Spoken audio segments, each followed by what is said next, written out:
الجنات بحلول شهر الصوم والرحمات والرضوان. ایک بادشاہ تھا، وہ پھولوں کی سیج پہ سویا کرتا تھا.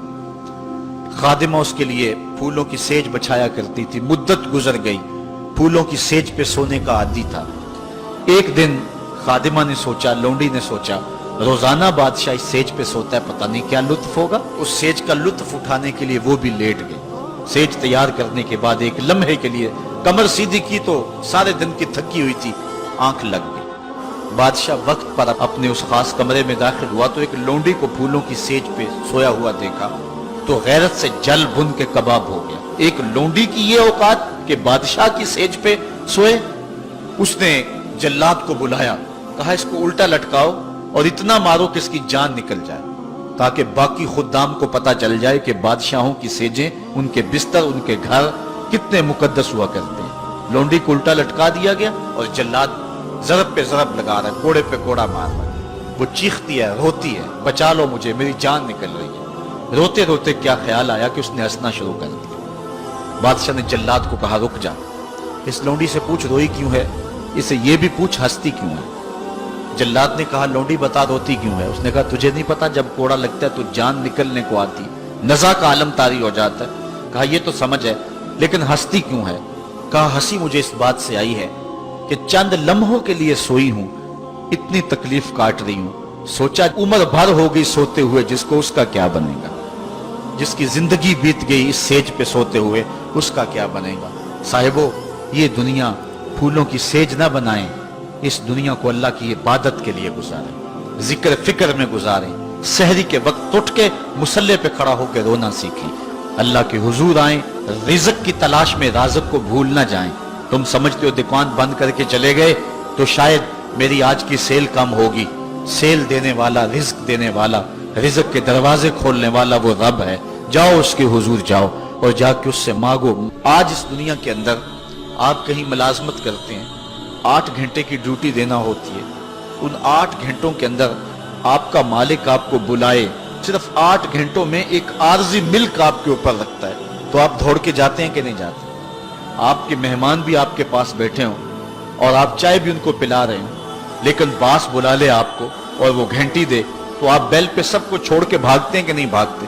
مہمانوں سے بھی معذرت کرتے ہیں، مجھے باس نے بلایا، آپ دوڑتے جا رہے ہیں. یار ایک دنیا کا باس بلائے تو مہمانوں کو چھوڑ کے، چائے کو چھوڑ کے، مرغن غذاؤں کو چھوڑ کے، سب کو چھوڑ کے بھاگ جاتے ہیں. اور رب کا نمائندہ پکارے حیا علی الصلاۃ اور حیا علی الفلاح، جو بندہ اس کے حضور نہ جائے کتنا بڑا بد نصیب ہے. کتنی بد نصیبیاں اس کا مقدر ہیں کہ جو اس کے حضور. لیکن یہ اللہ تعالیٰ جل شانہ کی رحمت کی عمومیت ہے.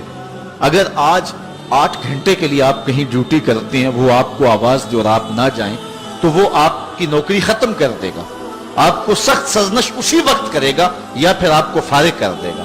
لیکن اللہ تعالیٰ جل شانہ اس کی نافرمانی پہ نافرمانی کرتے رہیں، کبھی اس نے رزق کے دروازے بند نہیں کیے، بلکہ جو نہیں مانتے ان کو اور زیادہ دے رہا ہے، کیونکہ ان کا حصہ صرف دنیا پہ ہی ہے نا، آخرت میں تو حصہ ہی کوئی نہیں ہے. بلکہ فرمایا اگر مسلمانوں کی دل جوئی کا لحاظ نہ ہو تو میں کافروں کے گھروں کی سیڑھیاں بھی سونے اور چاندی کی بنا دوں. چونکہ انہوں نے دنیا کو دیکھا ہے، آخرت ابھی دیکھی نہیں ہے، ورنہ جو ان کے لیے آخرت میں رکھا گیا ہے دنیا کی کوئی شے ان کے نزدیک حیثیت ہی نہ رکھے. بلکہ حدیث میں آتا ہے، صاحب مشکات نے اس کو لکھا کہ دنیا کے اوپر جس کو سب سے زیادہ تکلیفیں پہنچی ہوں گی وہ جنت میں لے جایا جائے گا اور ایک مرتبہ جنت میں جو ہے وہ داخل کر کے نکال دیا جائے گا اور کہا جائے گا کہ بتا دنیا کے اوپر تجھے بڑی تکلیفیں پہنچی. وہ کہے گا یا اللہ مجھے تو کوئی تکلیف پہنچی ہی نہیں ہے. جنت کی صرف آب و ہوا سارے دکھ ختم کر دے گی.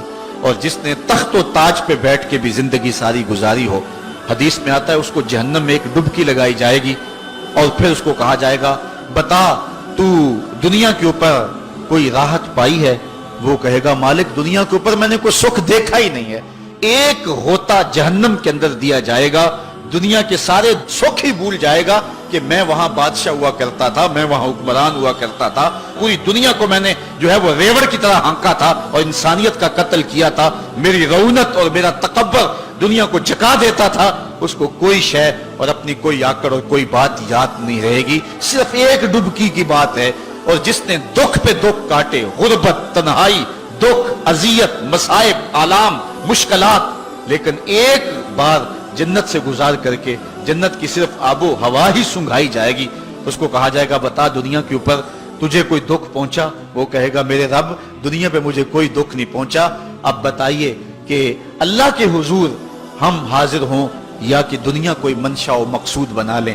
ہماری زندگی کی ڈگر کیا ہونی چاہیے؟ پہلی بات تو یہ ہے کہ جنت کے مقابلے میں اس دنیا کی حیثیت ہی کوئی نہیں، اور دوسری بات اگر دنیا کے اوپر ہم عزتیں، سرخرویاں جس کو ہم سمجھتے ہیں یہ سرخرویاں ہیں وہ پا بھی لیں تو وہ کتنا کو عرصہ ہے، پھر اس کا حساب بھی تو ہم نے دینا ہی دینا ہے۔ اس لیے ہم دیکھ لیں جتنا برداشت کرتے ہیں اس کے مطابق جو ہے وہ ہم چلیں۔ النفس الكريمة تبتغي الجنات بحلول شهر الصوم والرحمات والرضوان، روح تلألئ في السماء تجلل الرحمن وتعظم المولى القدير وتعبد المنان، وتحفز النفس الكريمة تبتغي الجنات بحلول شهر الصوم والرحمات والرضوان۔